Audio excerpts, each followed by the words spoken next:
the subfields of artificial intelligence, or the AI Taxonomy Map.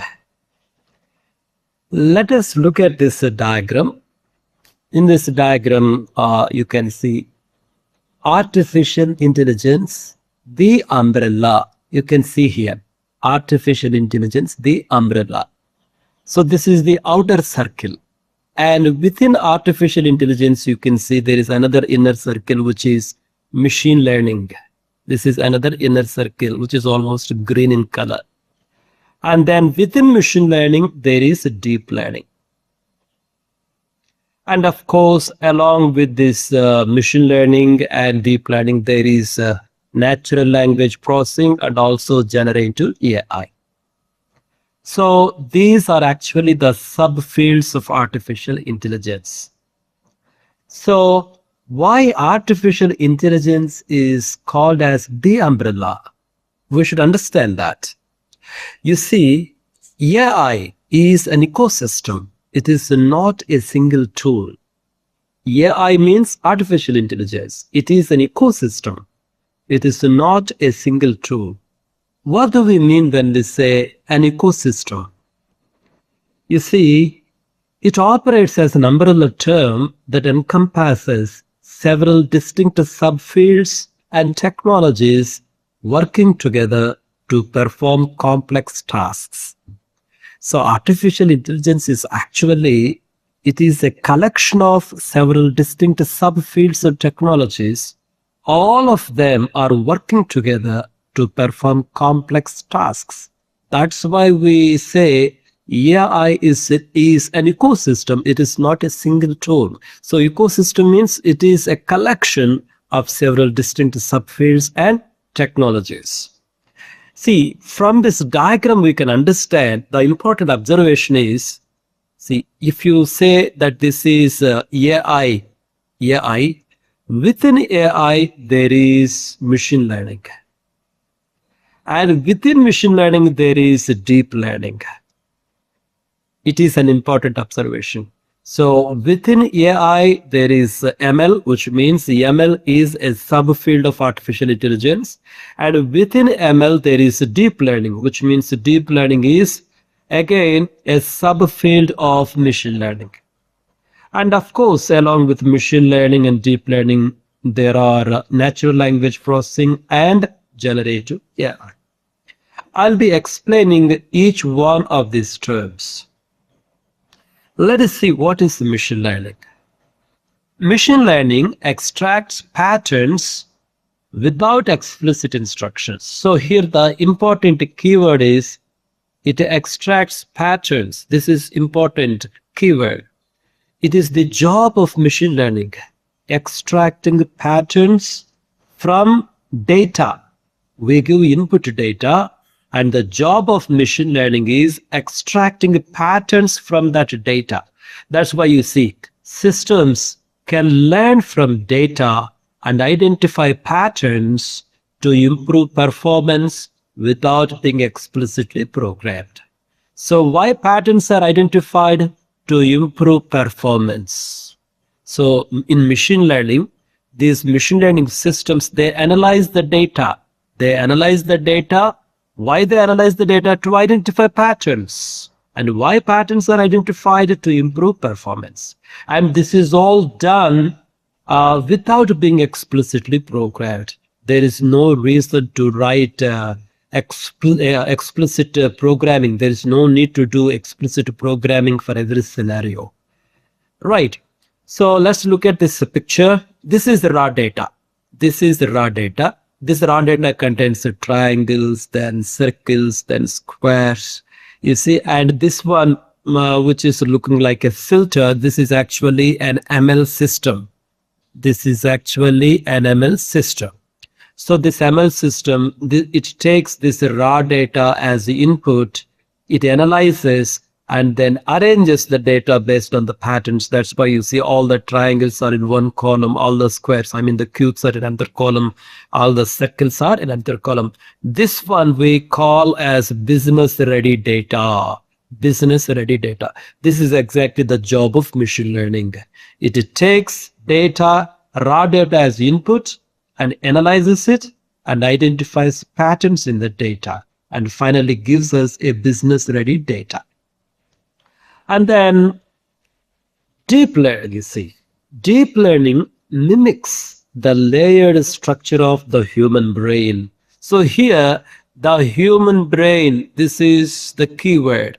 And also the layered structure. Here, the layered structure of the human brain means the neural networks, the networks of the neurons in the human brain. So whenever you look at deep learning, you must remember human brain and also neural networks. Let me read this.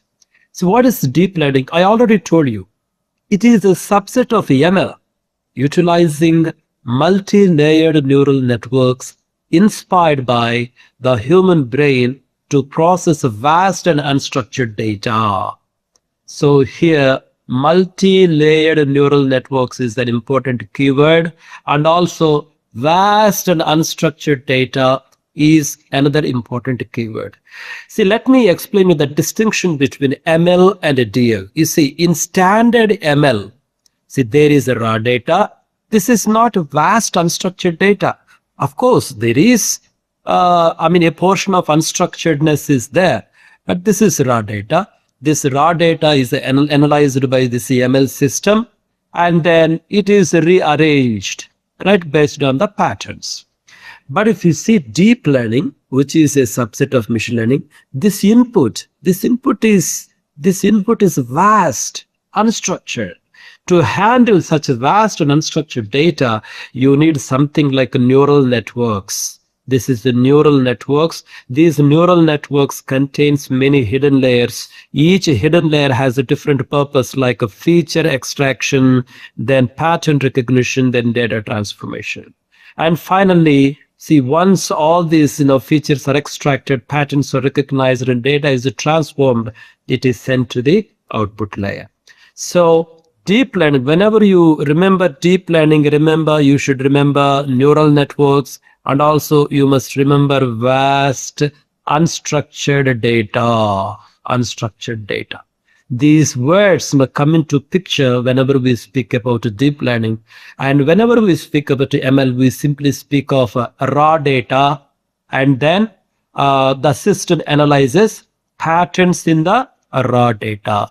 These are the words that come into picture. And also it is important to remember that deep learning is a subset of machine learning.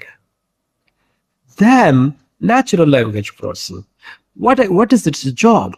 Natural language processing bridges human and machine communication.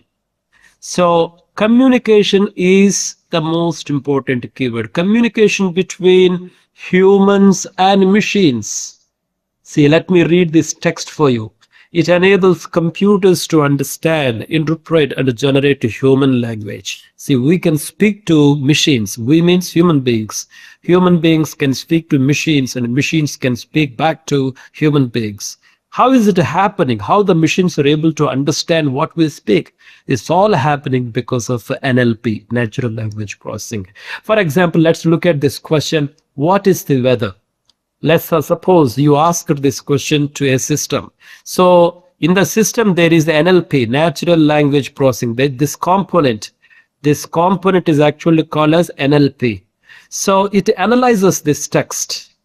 And so how does it analyze? You see, what is the intention of the text? Okay, it is a query. And what is the subject of the text? Okay, it is about weather. And what is the context? You see, whenever you say, what is the weather? One should answer that question with respect to the current location, right? One should answer that question with respect to the current location, right? So this is about natural language processing. Let's look at one simple application. Every day we use so many virtual assistants, right?